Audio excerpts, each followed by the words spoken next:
কিয়ামত পর্যন্ত যেহেতু নবী আর আসবে না, পৃথিবীর কোনো পয়গম্বরের উম্মতের ভেতরে নায়েবে নবী রাখার জরুরত পড়ে নাই, কিন্তু আমাদের নবীর উম্মতের ভেতরে কিয়ামত পর্যন্ত নায়েবে নবী আল্লাহ তাআলা মনোনীত করবেন। পৃথিবীর কোনো পয়গম্বরের রেখে যাওয়া ইলম হিফাজতের দরকার পড়ে নাই, কারণ এক নবী আগমন করেছে, সে নবী চলে গেছে, নতুন পয়গম্বর এসেছে। আমাদের নবীর পরে কিয়ামত পর্যন্ত আর কোনো নবী আসবে না। নবীর নবুওয়াত, নবীর রিসালাতের মিশন, নবীজির রেখে যাওয়া দ্বীনকে হিফাজতের জন্য আল্লাহ তাআলা নবীকে নিয়ে গেছেন, কিন্তু নবীর নবুওয়াতকে হিফাজত করতে, নবীর ইলমকে আল্লাহ তাআলা হিফাজত করছেন। আল্লাহ নিজের নবীর ইলম হিফাজতের জিম্মাদারি নিয়েছেন। কিয়ামত পর্যন্ত আল্লাহ তাআলা একদল মানুষকে নায়েবে নবী বানাবেন, যাদেরকে আল্লাহ তাআলা মনোনীত করে ইলমে দ্বীন দান করবেন। মনে রাখতে হবে, নবুয়ত যেমন ইচ্ছা কইরা কেউ পায় নাই, কিয়ামত পর্যন্ত নায়াবাত, ফাকাহাত, ইলমের ওয়ারাসাত নিজের থেকে ইচ্ছা করে কেউ পাবে না। আল্লাহ যাকে মনোনীত করবেন তাকে আল্লাহ তাআলা শরীয়তের ইলম দান করবেন, যে ইলমের আলোয় নবীর উম্মতরা এক আল্লাহ পর্যন্ত পৌঁছবে। এ কারণে কিয়ামত পর্যন্ত মানুষের জন্য রবের এলান, তোমরা নবী পাবে না, কিন্তু উম্মতের ভিতরে যারা জানে, আলেমদেরকে জিজ্ঞাসা চলবে, ফাসআলু আহলাদ যিকর, তোমরা নবী পাবে না, কিন্তু যারা জানে তাদের নিগরানিতে তোমরা রাস্তা চলবে।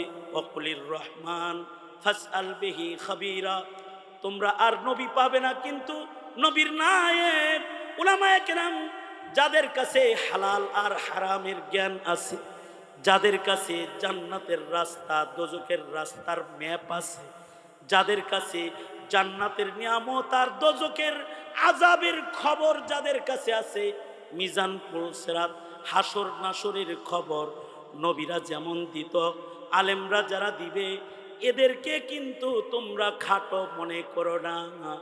যাদের কাছে ইলম আছে, নবী যেমন আল্লাহর কাছে দামি, নায়েবে নবীরাও আল্লাহর কাছে দামি। কুল হাল ইয়াস্তাবিল্লাযীনা ইয়ালামুনা ওয়াল্লাযীনা লা ইয়ালামুন, যাদের ইলম আছে আর যাদের ইলম নাই, এরা দুই দল সমান হতে পারে না।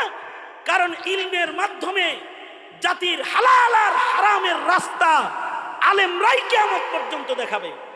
এ কারণে আলেমরাই কোনো নেককার ভুল করলে তারও ভুল ধরবে, কোনো বদকারে ভুল করলে তাও ভুল ধরবে, কোন সরকার ভুল করলে তারও ভুল ধরবে। তাবলীগ করতে গিয়ে কেউ ভুল করলে আলেমরা ভুল ধরবে, তাদের কাছে ইলম আছে।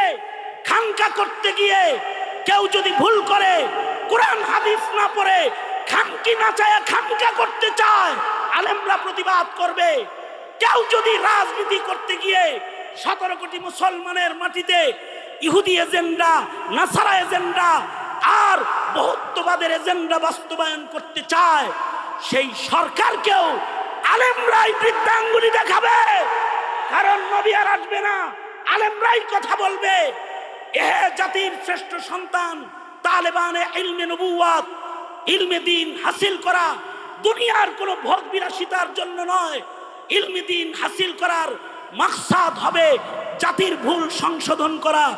সেই ভুল করনেওয়ালা মসজিদে বসা থাক, সেই ভুল করনেওয়ালা খানকায় বসা থাক, সেই ভুল করনেওয়ালা সেনাবাহিনীর অফিসার হতে পারে, সেই ভুল করনেওয়ালা পুলিশ অফিসার হতে পারে।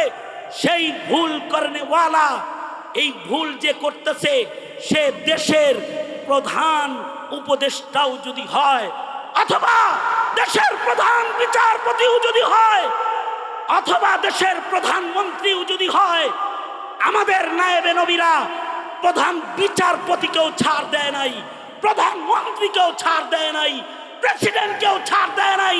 মনে রাখবেন, যারা দেশের মসনদে বসে থাকবেন, এই দেশে মৌলবীর গায়ে রক্ত প্রবাহ থাকতে আপনার যা তা বাস্তবায়ন করতে দেওয়া পিছনেও হয় নাই, সামনেও হবে না।